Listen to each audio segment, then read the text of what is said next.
শোন, আমার গ্যারেজে কাজ করতে হইলে 5 ওয়াক্ত নামাজ পড়া লাগবো। যদি এটা মাইনা তুই থাকতে পারস তাহলে থাক, আনালে বাবা তুই আমার গ্যারেজ থেকে জায়গা। নামাজ পড়বো না, খালি পুংনামানি করবো। কয়েকদিন ধরে নামাজ পড়া আইসে আমার নামাজ পড়াইতে, করলাম না এই কাজ। কত কাজ পড়ে রইছে, ওই কাজই করি না। ওর কাজ করে আমার পেট চালার লাগবে। করলাম না ওর কাজ, পড়লাম না নামাজ, তাতে আমার কি হয়েছে? মনে হয় যে আমি চলতে পারবো না। সময় হলে এরকম গ্যারেজ আমি আরো 10টা দিয়া দিমু। ভাই, এই টাইমে আবার কেডা আইলো? কি হয়েছে ভাই কন?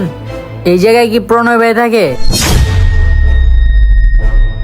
সকাল সকাল আবার আইসে ভিক্ষা নিতে। ও, উনি তো আবার দয়ালু মানুষ, সবাইরে ভিক্ষা দেয়। আজকে ওরে ভালো করে ভিক্ষা দেওয়া মো। ভাই, আরে ভাই, এখান থেকে জানতো ভাই, এখানে কোনো প্রণয় টনয় থাকে না। এটা আমার উস্তাদের গ্যারাজ। যান এখান থেকে, যান। জানতো ভাই, জানতো মিয়া। এমনি মন মেজাজ ভালো না, আবারও আইসে ভিক্ষা নিতে। যত সব।